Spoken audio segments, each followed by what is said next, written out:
Have been visiting a Tennessee marble quarry.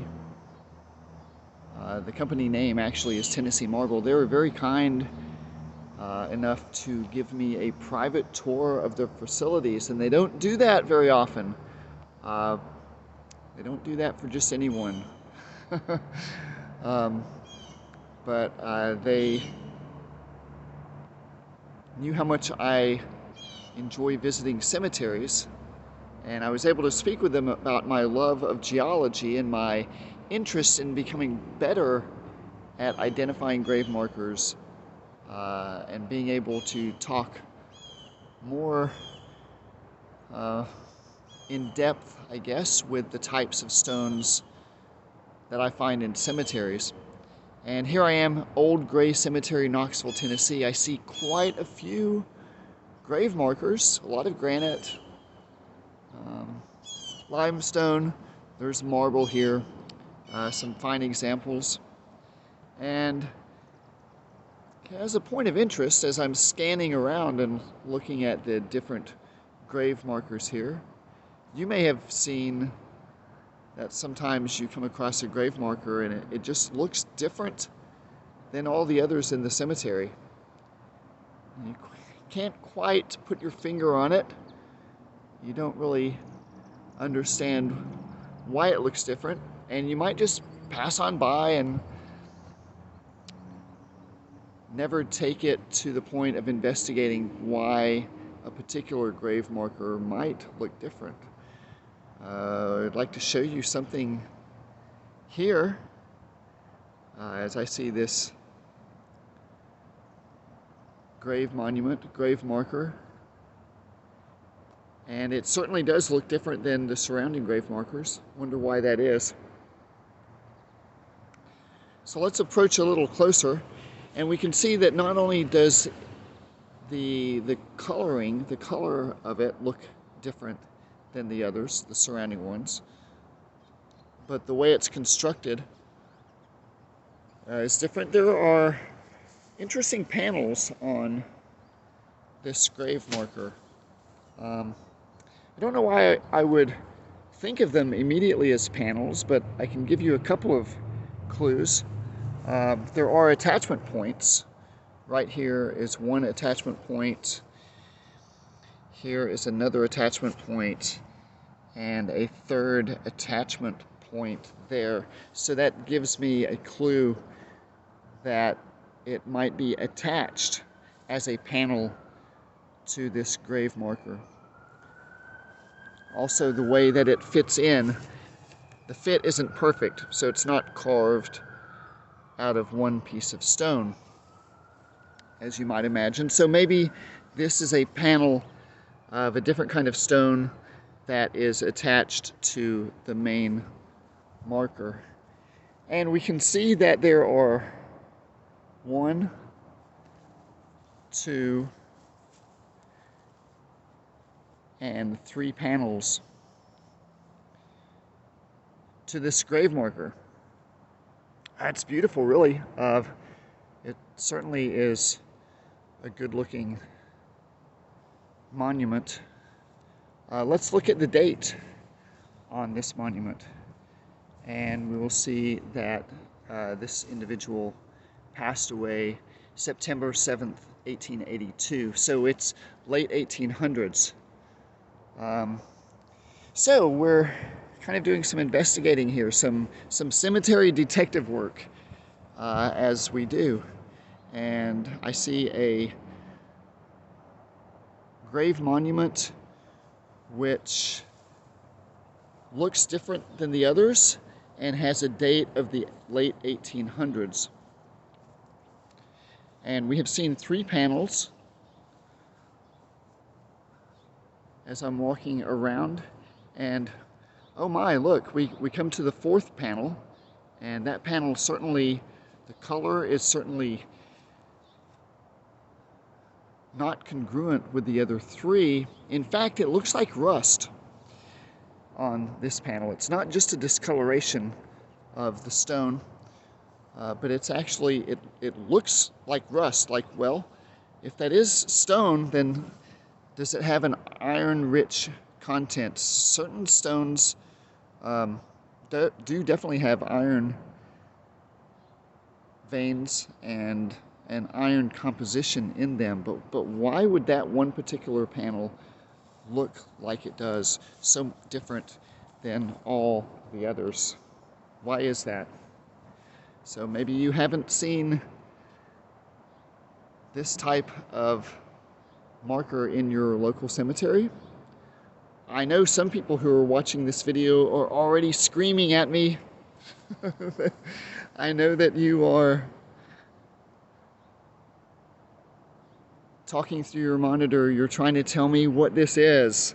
So let's investigate a little more, a little further. We'll do a little bit more detective work, and I'm going to approach this monument, this grave marker, and very carefully, I'm not going to do it hard, but I'm gonna feel it, and then I'm gonna knock on it. Listen carefully.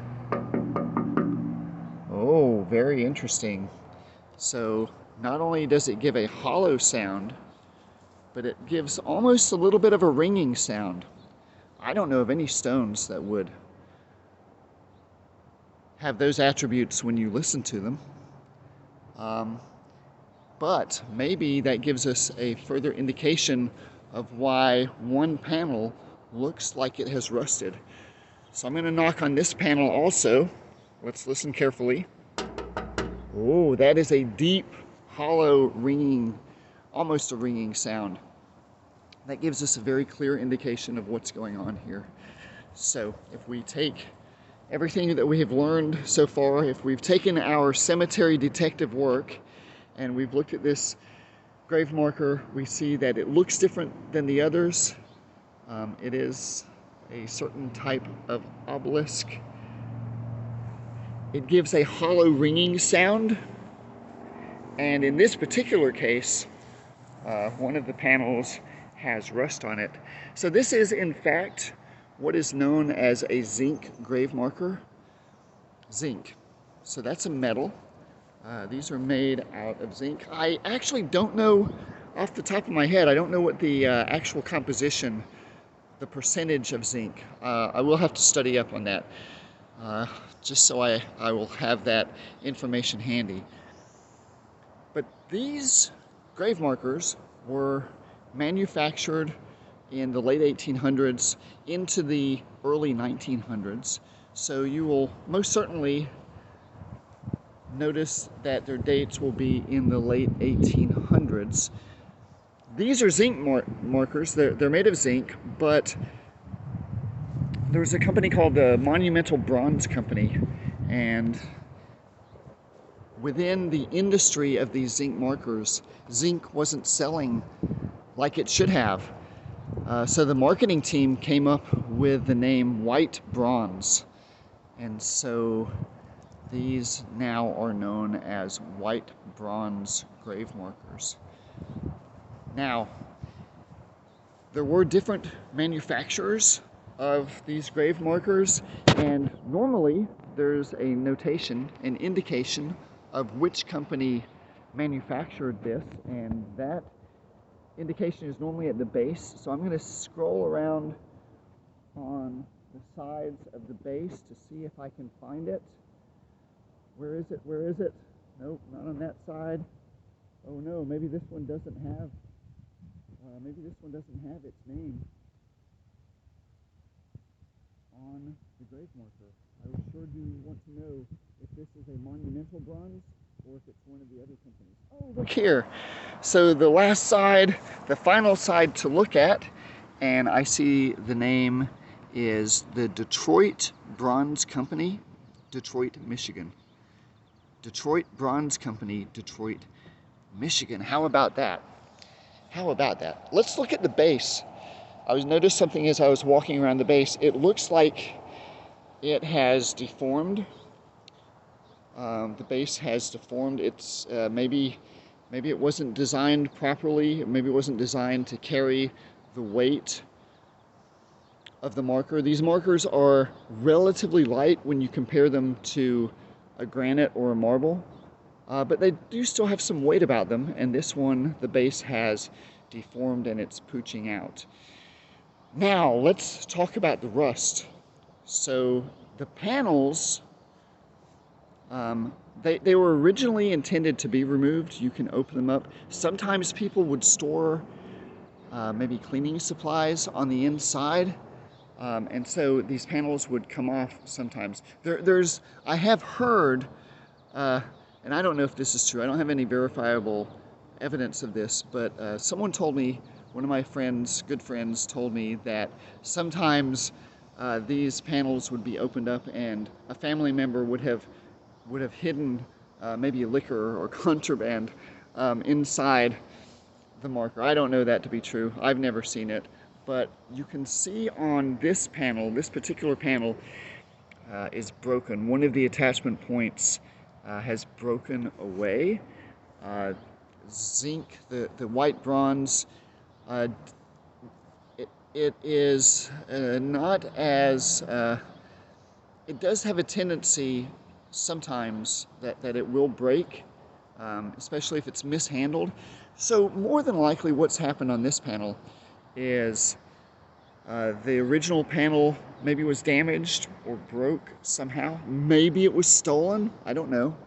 But what has happened, I'm pretty sure what's happened here is that someone made a replica, the same shape and with the same inscription,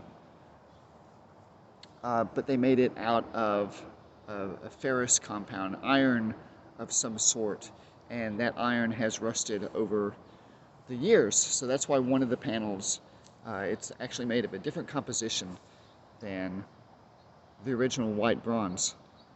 So I hope this gives you a little bit of a tidbit of information, just a little bit of knowledge, a little bit of cemetery detective work that you can look for in your favorite cemeteries. We have the zinc. They're known as zinkies. People who study cemeteries get awfully excited when we see zinc markers. But if you want to be a little bit more regal in your speech, you will call them white bronze. And you will know that their dates are within a specific range, late 1800s to early-ish 1900s. And if you want to know which manufacturer made a particular monument, normally, in most cases, the name is on the base. And this one came from Detroit Bronze Company in Detroit, Michigan. All right, that's all for this video. I'm in Gray Cemetery in Knoxville, Tennessee. My name is Keith. You can find out more of my research on cemeteries. Just go to Google and type in the Cemetery Detective and you will find me. Thanks for watching. Bye-bye.